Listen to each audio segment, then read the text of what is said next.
bil lisani yafqahu qawli. Subhanaka la ilma lana illa ma 'allamtana innaka antal alimul hakim. Amma ba'd. Qala al-musannif rahimahullahu ta'ala wa nafa'ana bihi wa bi'ulumihi fid dharain amin. Subhanaka la ilma lana illa ma 'allamtana innaka antal alimul hakim.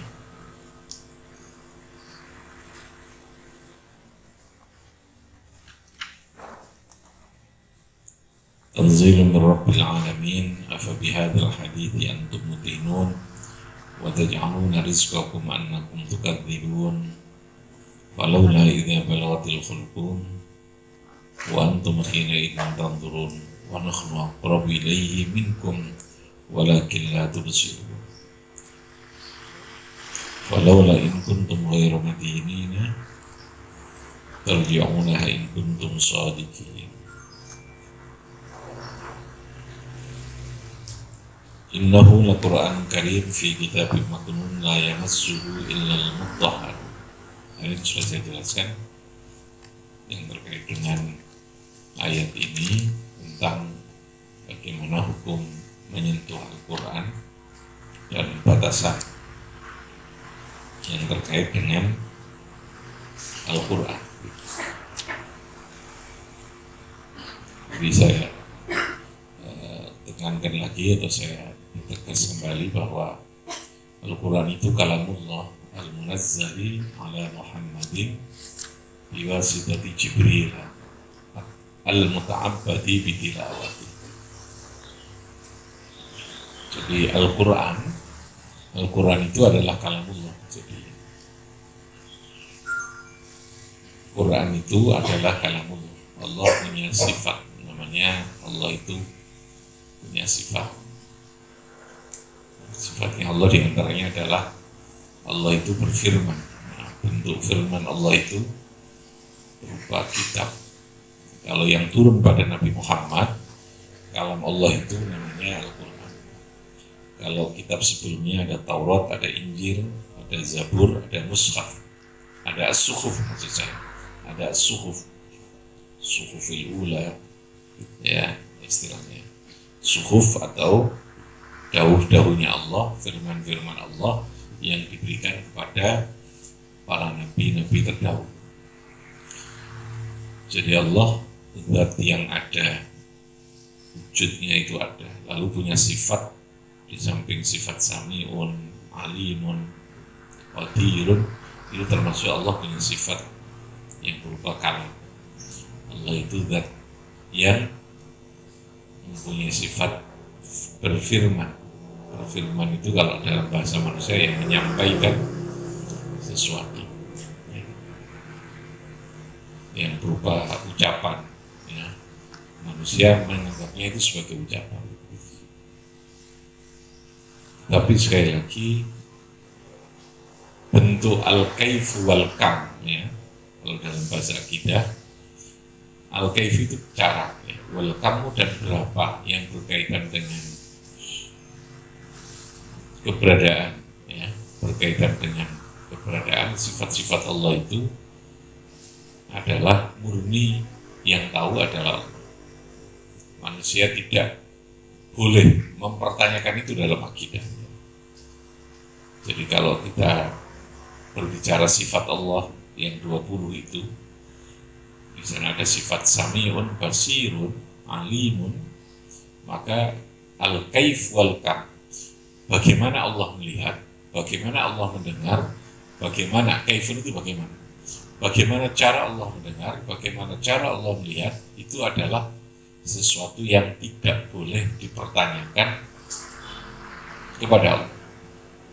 Ya, artinya kita tidak diberikan kewenangan atau hak untuk itu, tapi kita meyakini bahwa Allah itu mendengar. Artinya begini, bahwa cara itu bagi Allah adalah sebuah pilihan.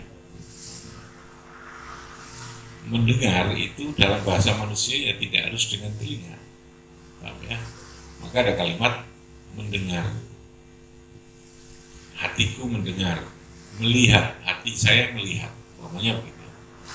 Jadi kalau lalu kemudian hukum yang berlaku pada kehidupan alam ini gitu ya, nek menungso mendengar itu karena dengan media namanya telinga, daun telinga itu fisik ya, yang sifatnya material. Tetapi tidak semua orang yang punya daun telinga dia bisa mendengar. Karena di balik daun telinga itu masih ada lagi sesuatu yang kita pun tidak tahu hakikatnya gitu ya. Mungkin tahu di situ ada saraf, ada ini, tapi hakikat saraf itu kayak apa kita pun juga tidak tahu. Jadi jangankan kepada Allah yang terkait dengan sifat-sifat Allah gitu ya, kepada sesuatu yang kita sendiri saja yang memiliki itu kita tidak pernah paham. Makanya dalam akidah al-kaifu wal-kam, kaifa itu bagaimana ya, dari kata kaifa bagaimana. Ketika kita bertanya tentang sesuatu yang berkaitan dengan sifat Allah, maka al-kaifu wal-kam itu sudah tidak lagi menjadi wilayah menungso. Artinya kita tidak lagi diberikan porsi untuk bertanya tentang itu. Yang adalah kita meyakini bahwa Allah punya sifat sami'un, maha mendengar, tapi bagaimana cara Allah mendengar itu Allah yang tahu. Paham ya? Karena logikanya, kalau dibalik logikanya, tidak semua mendengar itu mesti dengan alat. Tidak semua mendengar, yang kita dengar itu adalah suara. Ya? Mendengar itu kan bahasa manusia. Paham ya? Kalau lalu kemudian ada alat, maka alat itu pilihan. Ya, dan bukan keharusan. Itu dia. Sekali lagi, ada istilah pilihan. Pilihan itu jaiz. Ya. Keharusan itu namanya wajib kalau keharusan. Nah, bagi Allah menciptakan segala sesuatu di luar. Ya, artinya alam semesta itu apa saja dan yang terkait sifatnya adalah jaiz. Oke ya, termasuk kalam tadi ini Allah berfirman. Firman itu bahasa manusia. Allah berkata, berkalam. Kalimat apakah mesti ada huruf? Umur saja kita juga berbeda. Paham ya? Jadi artinya ketika orang bertanya, bagaimana dengan kalam Allah? Berarti kalau berfirman ada kalimat, ada huruf. Wallahualam, caranya kayak apa? Lalu kemudian muncul huruf di dalam Al-Quran, itu sekali lagi juga sesuatu yang segalanya Allah yang menghendaki. Kalau tiba-tiba muncul kalimat dalam bentuk bahasa Arab ini, itu karena memang harus dibahasakan. Harusnya itu kepada kita, gitu nih. Kita untuk memahami sebuah kalimat itu harus ada simbol. Simbol itu yang berupa bentuk tulisan itu. Nah, saya tanya, bentuk kalimat antar manusia itu berbeda nggak? Berbeda. Sing diomongno bunyinya berbeda, ketika menjadi tulisan itu juga berbeda. Jadi kalau kemudian muncul tulisan yang berupa istilahnya bahasa Arab, itu adalah betul-betul merupakan satu bentuk pilihan. Jadi sekali lagi, Allah kita yakini berfirman, tapi al-kaifu wal kamu itu kam, berapanya, cara dan bagaimana, itu adalah Allah yang berhak, yang tahu. Menungso tidak boleh mempertanyakan itu. Manusia hanya diberikan keyakinan bahwa Allah zat yang maha mendengar, Allah zat yang maha berfirman. Nah, salah satu bentuk firmannya itu adalah kita menyebutnya namanya istilahnya Al-Quran atau kitab. Allah menyebutnya Al-Quran, kitab, ya, kitab. Jadi kalau kepada Nabi Muhammad namanya Al-Quran, kalau kepada Nabi sebelumnya namanya Taurat, Injil, Zabur, nah itu semua firman-Nya Gusti. Oke ya, itu yang dimaksudkan. La yamassuhu illa mutahharun tanzilun min rabbil alamin. Oke, saya jelaskan sedikit tentang Al-Quran. Nah, kalau lalu muncul namanya mushaf, mushaf itu mushafnya ini sudah sesuatu yang berupa produk manusia, yang berupa mushaf, lampirannya ini gitu ya. Dulu zaman Nabi tidak ada lampiran Al-Quran. Bahkan pada zaman Nabi, Al-Quran pun juga belum ditulis dalam urutan yang seperti sekarang ini. Gitu ya. Sehingga kalau yang namanya mushafnya ini, mushafnya itu ya sesuatu yang hadis, produk manusia, maka dia bisa rusak. Tapi kalau firmannya Allah, qadim, azali, qadimun la akhirah, dia tidak akan pernah berakhir. Semua sifat Allah itu bersifat la akhiralah. Ya, lazimiyah, lazim itu artinya dia terus bersifat permanen dan terus menerus, tidak akan terjadi putus. Itu sifat Allah. Kalau Allah itu Ar-Razzaq, maka sifat Ar-Razzaq itu ya terus menerus. Allah zat yang memberi rezeki, nggak pernah putus itu. Ya, itu maksudnya begitu. Nah, Allah berfirman itu juga tidak terputus dari dalam arti bahwa Allah punya sifat itu terus menerus. Nah, bentuknya bisa berbeda-beda dari itu. Oke, tanzilum mir rabbil alamin. Nah, itu kelebihannya. Makanya saya katakan Al-Quran ini salah satu mukjizat terbesar dalam kehidupan manusia. Jadi mukjizat itu sesuatu yang luar biasa, yang akal kita tidak bisa nutut ya. Orang iso memahami atau tidak bisa memahami, namanya mukjizat yang jazul akal. Jadi akal kita ini posisinya tidak mampu untuk melakukan hal yang sama. Karena sesuatu itu terjadi di luar kebiasaan yang ada pada kehidupan ini. Maka disebut dengan mukjizat. Karomah kalau manusia yang mulia, ma'unah kalau manusia biasa, itu yang dimaksudkan. Sehingga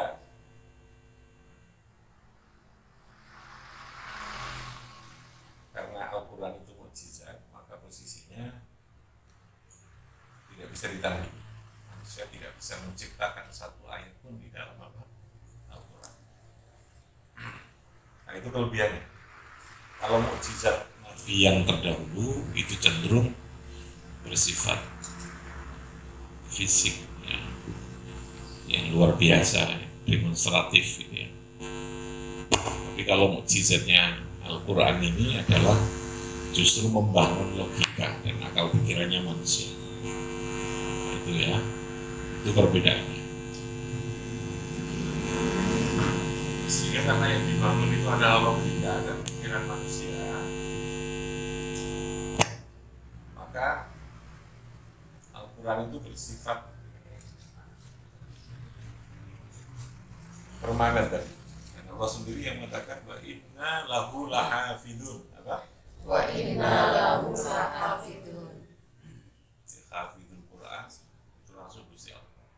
Secara caranya memudahkan dalam hal menghafal, memudahkan dalam hal untuk memahami, sehingga mudah untuk dihafalkan, maka Al-Quran itu menjadi terjaga. Yang menjaga langsung Gusti Allah. Wa innahu latanzilun min rabbil alamin. Afa bihadzal hadits antum mudhinun.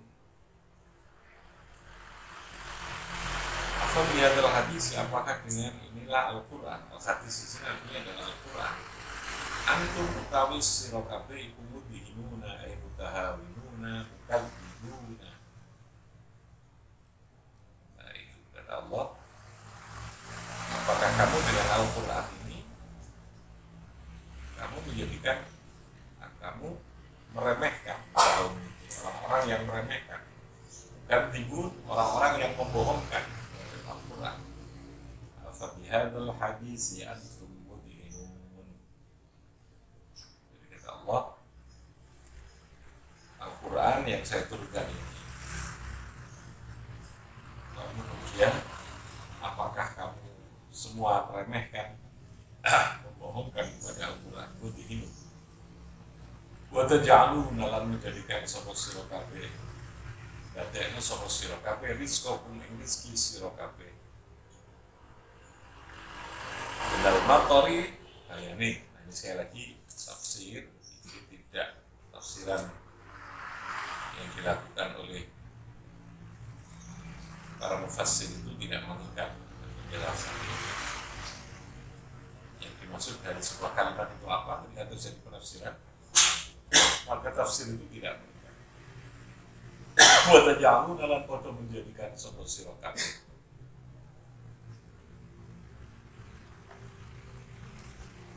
Rizqakum ing rizki sira kabeh, bayar rizki minal matori saking hujan.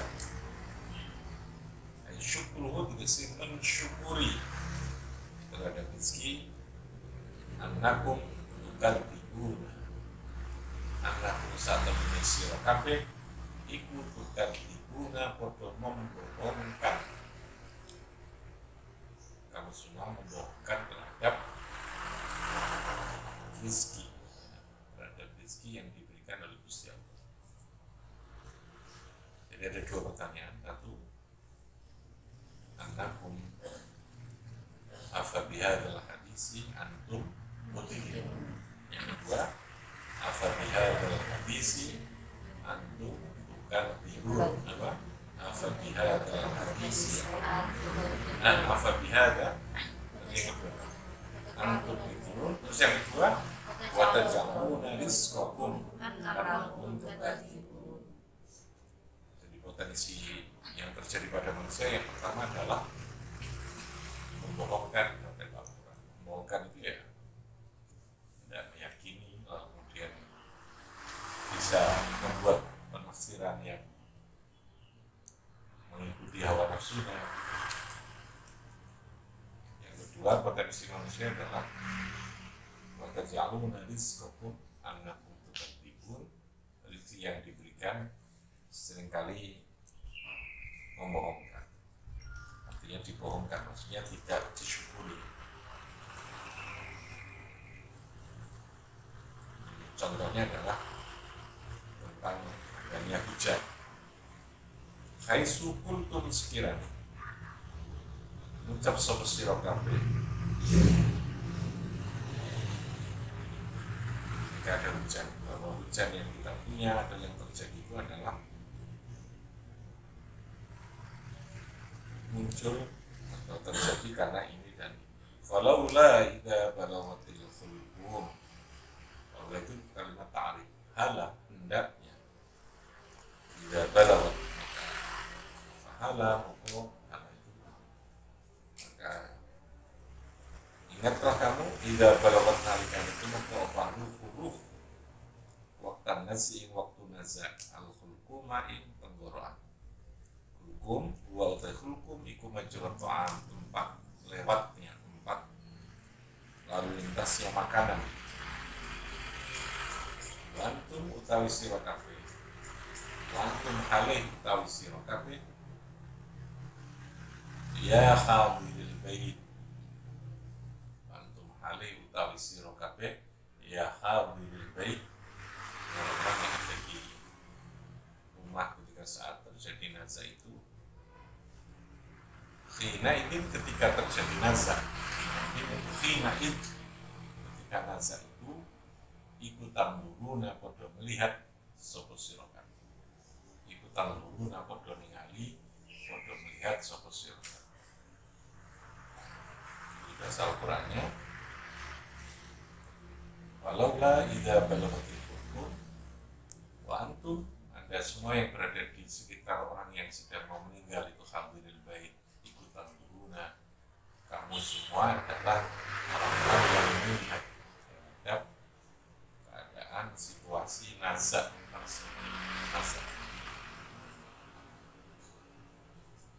Wa nahnu utawi kita utawi sun Allah iku aqrabu ilaihi minkum, iku aqrabu lebih dekat ilaihi minkum tinimbang saking sira kabeh, bila ilmi dengan ilmu, ilmi dengan ilmu, bisa oke.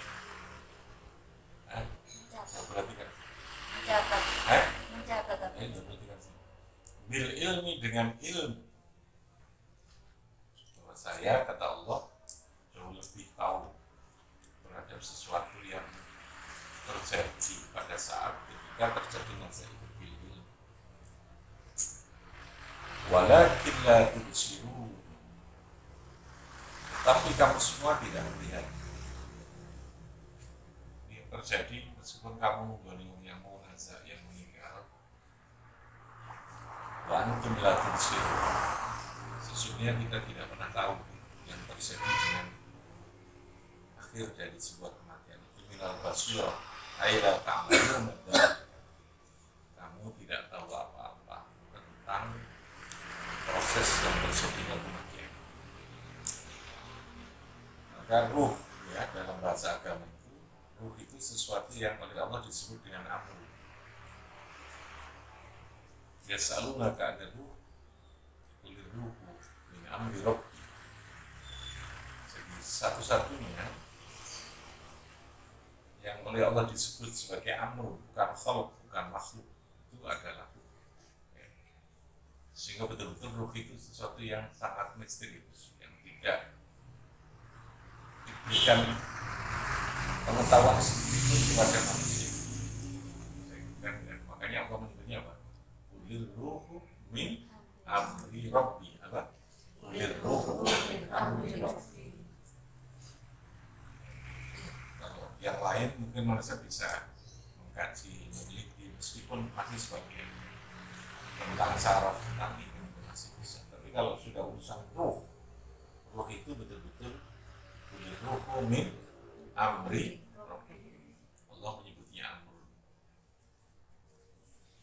Itu sudah wilayah yang betul-betul menjadi wilayah Gusti Allah. Maka ketika terjadi kematian tadi, falaula idza balaghatil hulqum, ketika sudah sampai ruh itu di tenggorokan, wa antum khina idin tanzurun, kamu ketika itu seperti orang yang melihat. Wa nahnu aqrabu ilaihi minkum, kata Allah, saya lebih dekat. Walakin la tubsirun, tapi kamu tidak pernah bisa melihat tentang. Ya kata Allah, falaula in kuntum ghairu madinin. Bagaimana mungkin kamu lalu menyangka bahwa tidak akan terjadi kebangkitan? Ghairu madinin artinya tidak terjadi kebangkitan. Kamu tidak bisa mempertahankan kehidupan. Ya tadi itu karena ruh itu adalah apa? Min amri apa? Rabbi apa? Min amri rabbi. Sehingga nggak bisa orang melakukan penelitian. Ya taruhlah umpamanya dengan teknologi tertentu, lalu dia ingin mencari sesungguhnya ketika dinyatakan ruh keluar, kayak apa keluar? Bentuknya kayak apa? Itu tidak tahu. Itu urusannya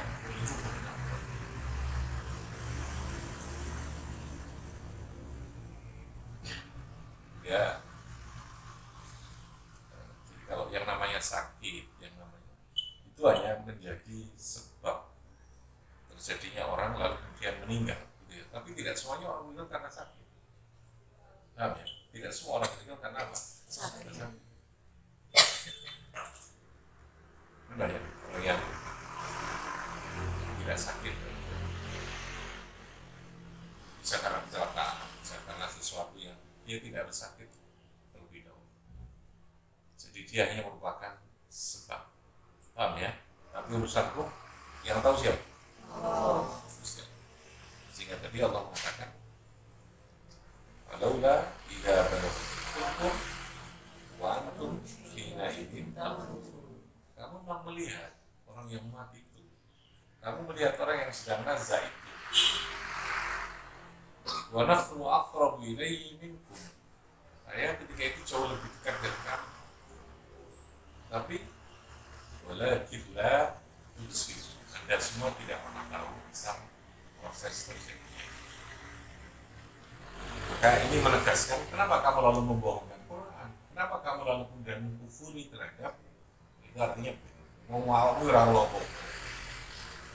Tapi maka sekali lagi ada wilayah yang kita harus menerima dengan keyakinan, ada wilayah yang kita memang harus melakukan sebagai bentuk kajian yang kita harus melakukan itu proses secara ilmiah. Maka sekali lagi agama tadi itu tanzilun, agama itu riwayatan naqliyatan. Wilayahnya itu berarti di luar logika, di luar ketentuan empirik kita ya. Nah itu ya sudah pasrah karena ada wilayah tertentu yang hanya Allah yang lalu kemudian mengetahui. Disitulah manusia butuh agama, disitulah manusia butuh rasul. Ya, rasul yang diberikan otoritas oleh Gusti Allah untuk menyampaikan sesuatu yang tidak bisa dipahami oleh logika dan akal pikiran manusia.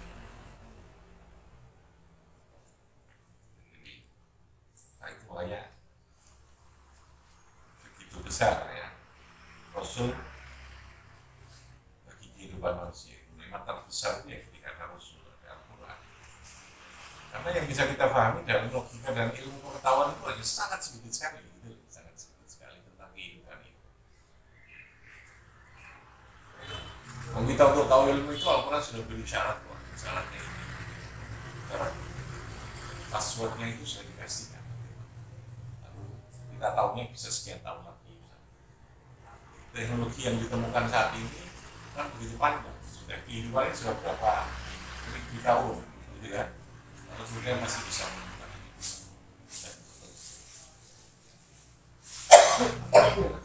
orang perlu dan harus punya agama itu menjadi satu keharusan, karena ada banyak wilayah yang kita tidak tahu, termasuk urusan kematian dari walau udah dari walau kalau lain apa tadi?